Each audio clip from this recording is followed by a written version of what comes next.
Hello students, welcomes to learner study point. और आज हम इंडियन पॉलिटी का सेकंड पार्ट करेंगे। फर्स्ट पार्ट की वीडियो अगर आपने नहीं देखी है तो आपको प्लेलिस्ट में जाकर के देख सकते हैं। आप उसको देखेंगे तभी ये सेकंड पार्ट आपको समझने में आसान रहेगा। तो पहले आप उस पार्ट को देखिए और फिर इस पार्ट को देखिए। इंडियन पॉलिटी के सभी क्वेश्चन जो भी वनडे एग्ज़ाम्स में आते हैं वो यहाँ से आपके कवर हो जाएंगे। तो आप ध्यान से इस वीडियो को 2-3 बार सुन लीजिए, आपको सब कुछ आसानी से लर्न हो जाएगा।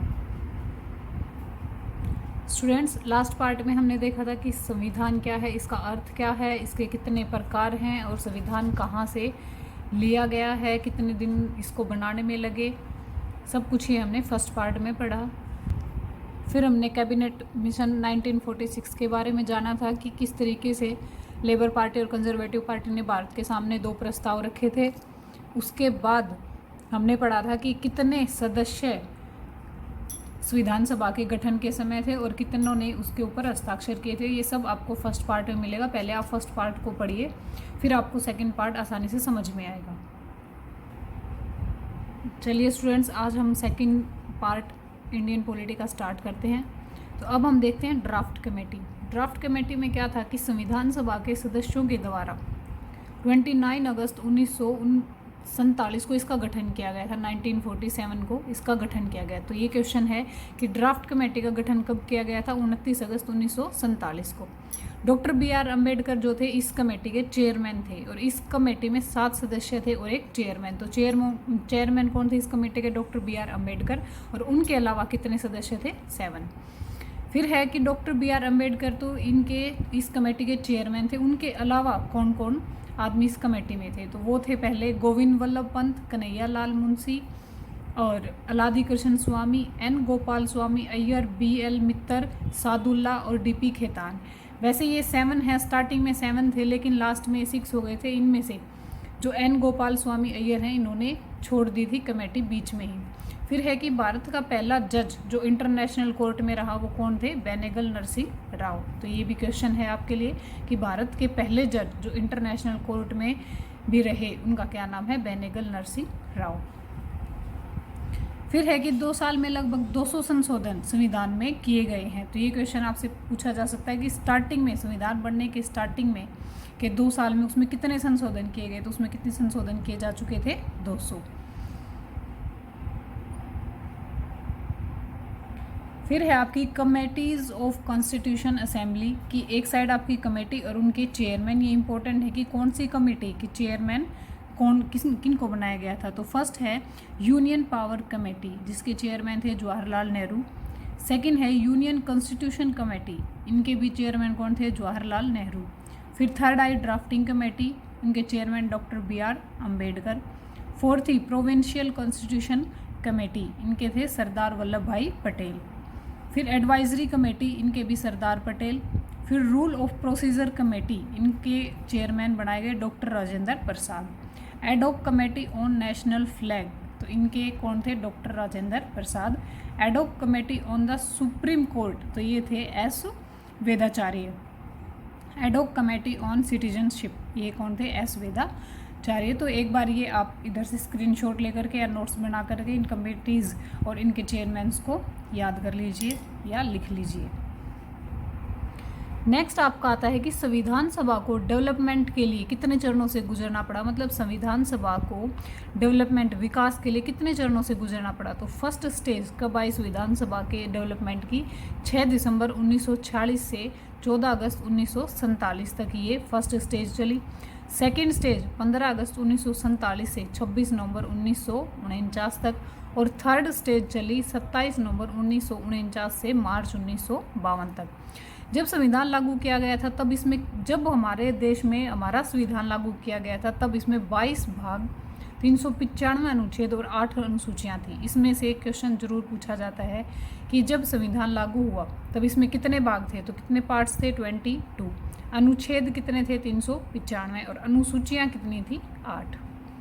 अब संविधान में कितने हैं? एट प्रेजेंट कितने हैं?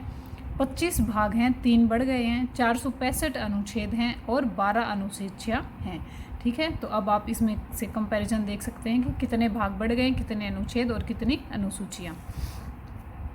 नेक्स्ट है कि संविधान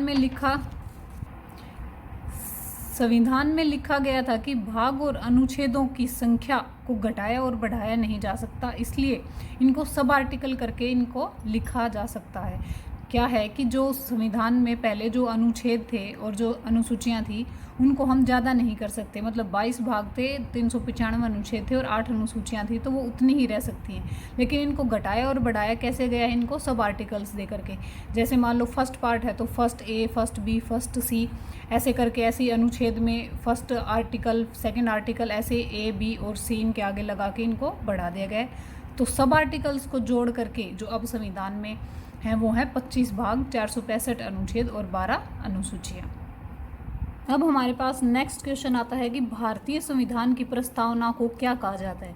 तो भारतीय संविधान की प्रस्तावना को या तो आईना या फिर कुंजी कहा जाता है, और ये दोनों ही शब्द हमें किसने दिए, BR अम्बेडकर ने।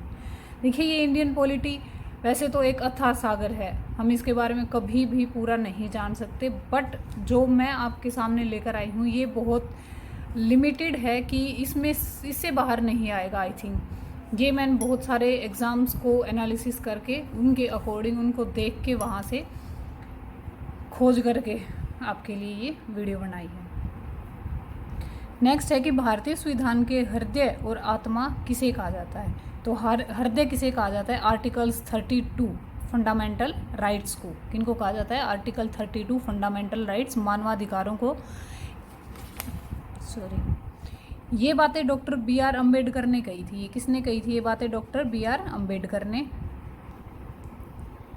और भारतीय संविधान का पहला पहलू क्या है, वो है प्रस्तावना, जो स्टार्ट होता है we the people of India से।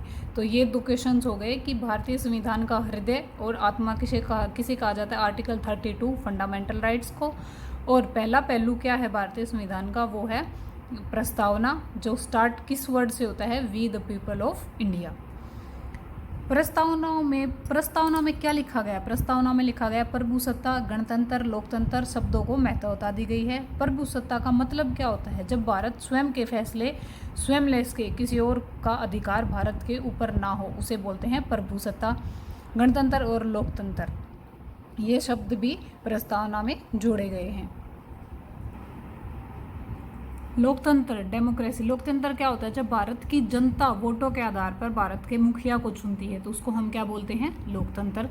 और भारत का मुखिया कौन होता है, तो भारत का मुखिया सर्वोपरि भारत का कौन है, राष्ट्रपति। 42वें संविधान संशोधन में 2 शब्द और जोड़े गए हैं। ठीक है, तो आपसे पूछा जा सकता है कि कौन से संविधान संशोधन में 2 शब्द और जोड़े गए हैं प्रस्तावना के अंदर, तो वो कौन से हैं, सोशलिस्ट, सामाजिक और सेकुलर, धर्मनिरपेक्षता। ये 2 शब्द 42वें संशोधन के साथ जोड़े गए हैं। अभी तक जो है वो संविधान संशोधन कितने हो चुके हैं, 100, लेकिन प्रस्तावना के लिए कितने संशोधन हुए हैं, सिर्फ 1, जिसमें ये वर्ड्स जोड़े गए हैं। और वो संशोधन कौन सा था, 42वां संविधान संशोधन। अब है अकॉर्डिंग टू कॉन्स्टिट्यूशन हमें क्या मिलता है। According to constitution justice, justice क्या होता है, न्याय, सामाजिक, आर्थिक और राजनीतिक, तीनों स्तर पर सबको बराबर का न्याय मिलना चाहिए। Liberty, thoughts, expressions, belief, faith and worship, मतलब हमें सबको लिबर्टी समान होनी चाहिए, विचारों की एक्सप्रेस करने की, सोच की और अपने धर्म की, किसी में विश्वास करने की, सब कुछ हमें सबको समान मिलना चाहिए। फिर इक्वेलिटी, इक्वेलिटी किसमें, स्टेटस में, अपॉर्चुनिटीज़ में एंड प्रमोशंस में सबको बराबर की हिस्सेदारी मिले। फिर है फर्टर्निटी, इसमें है assuring dignity, unity and integrity of the nation. ये चारों बातें हमें अकॉर्डिंग टू कॉन्स्टिट्यूशन भारत के सिटीजन होने के लिए जरूरी हैं कि सबको ये बराबर समान अधिकार में दी जाएं। सोर्स ऑफ इंडियन कॉन्स्टिट्यूशन, कि इंडियन संविधान, भारत का संविधान लिखने के स्रोत क्या क्या थे, तो वो इंटरनल भी थे और एक्सटर्नल भी थे। इंटरनल क्या था, भारत का अधिनियम, जिसमें जो आया था 1935 में, इसमें से भारत के संविधान का 2/3 भाग, मतलब कि नियरली 70% हिस्सा जो है वो भारत का अधिनियम इंटरनली कॉन्स्टिट्यूशन लिखा गया है। और एक्सटर्नल हमने किससे लिया, ब्रिटेन, आयरलैंड और जर्मनी से, लगभग 10 देशों से लिया गया, लेकिन ये मुख्य हैं उनमें ब्रिटेन, आयरलैंड और जर्मनी। कुछ इन वर्ड्स के साथ क्वेश्चन पूछा जाता है कि भारतीय संविधान किसका कर्जदार है, या भारतीय संविधान किसका ऋणी है, या भारतीय संविधान पर किसकी छाया है, या भारतीय संविधान किसका ज़्यादा प्रभाव है। तो भारतीय संविधान पर किसका ज़्यादा प्रभाव है, 1935 में जो 70% हिस्सा हमने भारतीय अधिनियम से लिया, तो इन सब का आंसर क्या आएगा, भारतीय अधिनियम 1935, क्योंकि संविधान का 70% 2/3 हिस्सा इसी से लिया गया है। फिर हैं जो 10 देश हैं जिनसे संविधान में सहायता ली गई, वो कौन कौन से हैं, फ्रांस, रूस, Canada, Ireland, Germany, America, Britain, Australia, Japan और दक्षिण अफ्रीका। तो इनकी मैंने ये बना रखी है ट्रिक, इसको आप भी कर सकते हैं। फारूक आज, अमेरिका, ब्रिटेन, जा, ठीक है। तो इससे आप ये इनको अच्छे से लर्न कर सकते हैं 10 देशों के नाम। फिर लोकसभा सदन जो है वो ज़्यादा पावरफुल होता है राज्यसभा से। ये स्टूडेंट्स आज आप यहाँ तक कीजिए। नेक्स्ट हम पढ़ेंगे उच्चतम न्यायालय, सुप्रीम कोर्ट, हाई कोर्ट, कानून व्यवस्था क्या क्या है भारत की, और कैसे जज का चुनाव किया जाता है, कैसे हाई कोर्ट में जजों का चुनाव किया जाता है, कैसे क्या उनकी अवधि होती है काम करने की, ये सब हम नेक्स्ट पार्ट में पढ़ेंगे। तो यहाँ तक आप इसको ध्यान से पढ़िए, और ऐसी अच्छी नॉलेज पाने के लिए चैनल को लाइक एंड सब्सक्राइब कीजिए। Thank you.